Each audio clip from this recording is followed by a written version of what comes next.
الحمد لله رب العالمين الرحمن الرحيم مالك يوم الدين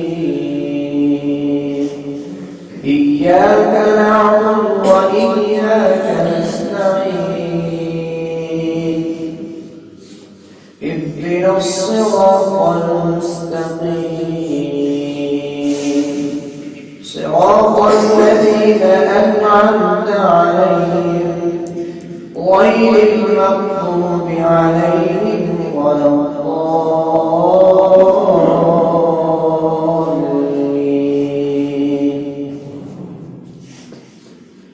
يسبح لله ما في السماوات وما في الأرض الملك القدوس العزيز الحكيم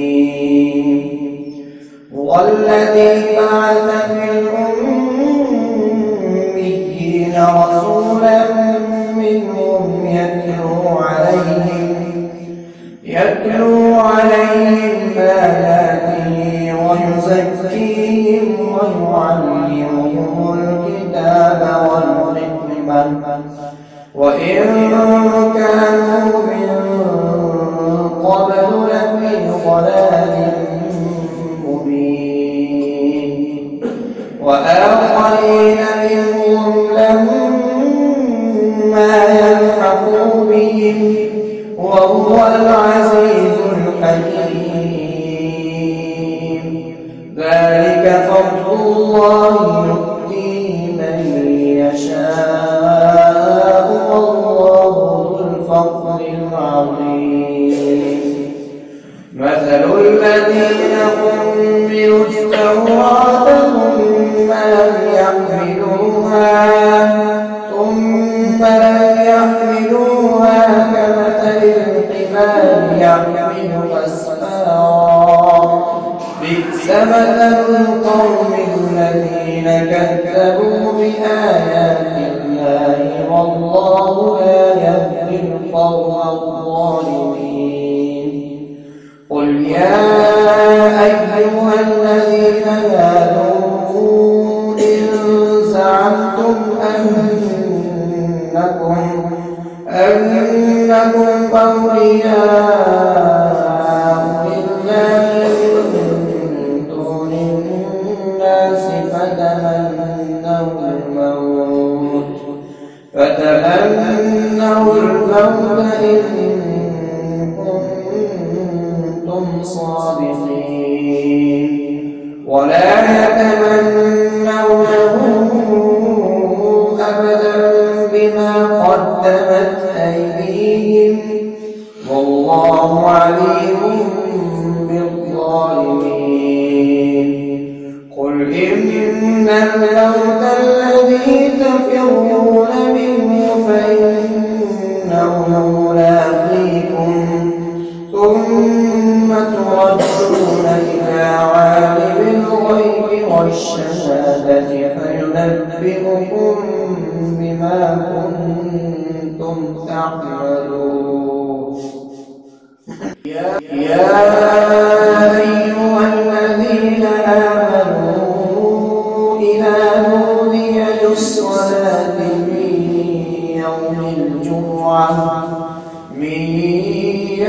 الجمعة فاسعوا إلى ذكر الله وذروا البيع ذلكم خير لكم إن كنتم تعلمون. فإذا قضيت الصلاة فانتشروا في الأرض وابتغوا من فضل الله واذكروا الله كثيرا لعلكم تفلحون. وإذا رأوا تجارة أو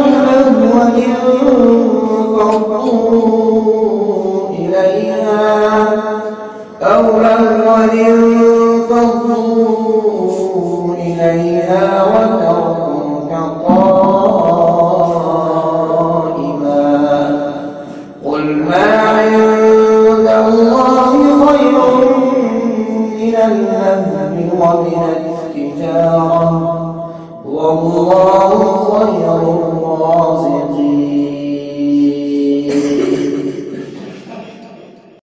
بسم الله الرحمن الرحيم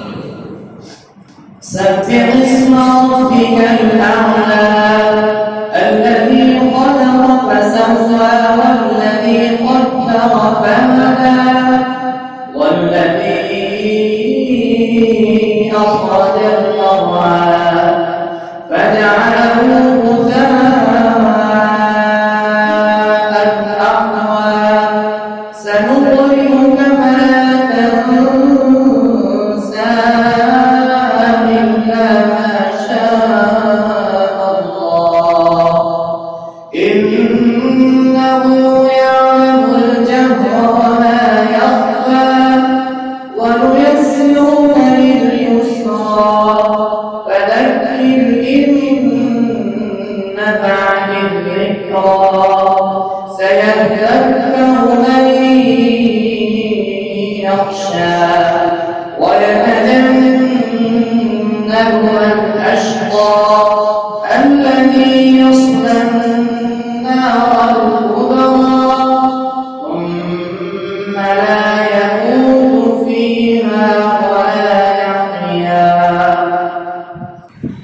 قد أفلح من تزكى وذكر اسم ربه فصلى بل تؤثرون الحياة الدنيا والآخرة خير وأبقى إن هذا لفي الصحف الأولى صحف إبراهيم وموسى بسم الله الرحمن الرحيم والشمس وضحاها والقمر إذا تلاها والنهار إذا جلاها والليل إذا يغشاها والسماء وما بناها والأرض وما طحاها ونفس وما سواها فألهمها فجورها وتقواها قد أفلح من زكاها وقد خاب من دساها كذبت ثمود بطغواها إذ انبعث أشقاها فقال لهم رسول الله ناقة الله وسقياها فكذبوه فعقروها فدمدم عليهم ربهم بذنبهم فسواها ولا يخاف عقباها بسم الله الرحمن الرحيم والضحى والليل إذا سجاها ودعك ربك وما قلى وللآخرة خير لك من الأولى ولسوف يعطيك ربك فترضى ألم يجدك يتيما فآوى ووجدك ضالا فهدى ووجدك